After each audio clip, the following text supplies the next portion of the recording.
سنو، میں ہوں سورج کے نکلنے سے پہلے کی لالی، عنقریب وہ لوگ ظاہر ہوں گے جو ہے علم سے خالی۔ میری یہ فکر بت پرستی اور فرقہ بندی کو ظاہر کر رہی ہے، جس کی وجہ سے تمام اولاد آدم گمراہ ہے۔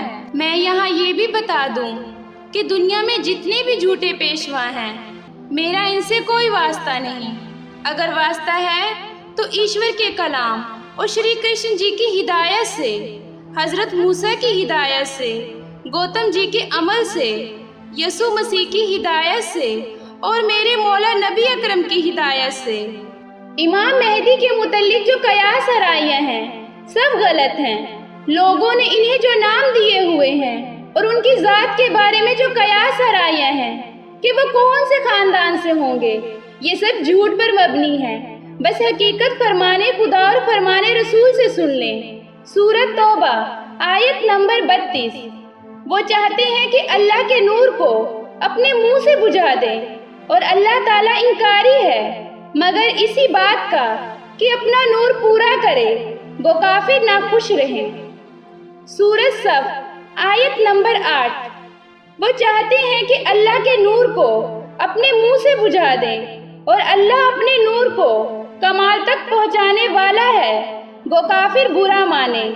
آپ نے خالق کے کائنات کے فرمان سے سن لیا کہ وہ میرے نور کو اپنے منہ سے بجھانا چاہتے ہیں، یعنی میرے کلام کو اپنے جھوٹ سے چھپانا چاہتے ہیں، جبکہ خالق کے کائنات نے فرمایا کہ میں اپنے کلام کو کمال حد تک پہنچا کر رہوں گا، یعنی دنیا کے ہر حصے میں پہنچا کر رہوں گا۔ یہی بات کلام رسول سے سن لیں۔ مشکات حدیث نمبر 42۔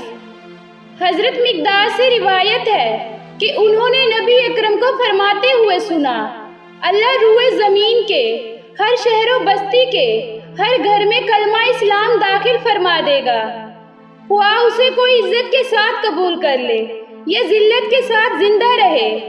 وہ لوگ جنہیں اللہ عزت عطا فرمائے گا تو وہ ان کو اس کا اہل بنا دے گا، یا ان کو ذلیل کر دے گا تو وہ اس کی اطاعت اختیار کر لیں گے۔ میں نے کہا گویا دین پورے کا پورا اسی کا ہو جائے گا۔ ان فرمانوں میں امام مہدی کے نام اور خاندان کا کوئی ذکر موجود نہیں کہ وہ فلاں نام اور فلاں خاندان سے ہوں گے، حالانکہ امام کے معنی ہیں رہبر اور مہدی کے معنی ہیں ہدایت دینے والا۔ یہ نام تو درست ہے، لیکن لوگوں نے آگے یہ بھی بڑھا دیا کہ وہ فلاں نام اور فلاں خاندان سے ہوں گے۔ یہ سب قیاس آرائیاں ہیں جس کی حقیقت آپ نے فرمانے خدا اور فرمانے رسول سے سن لی، اور جب ہم اس کلپ کی وضاحت کریں گے تو اس میں بھی آپ سن لیں گے۔ اب باقی رہی یہ بات کہ وہ عنقریب آئیں گے، تو وہ ضرور آنے والے ہیں۔ خدا کے ہر ہادی کی ہدایت کو بتانے چلی ہوں، صدیوں سے سوئی ہوئی انسانیت کو جگانے چلی ہوں۔ بت پرستی فرقہ بندی نے ڈالے گمراہی کے پردے، ان گمراہی کے پردوں کو میں ہٹانے چلی ہوں۔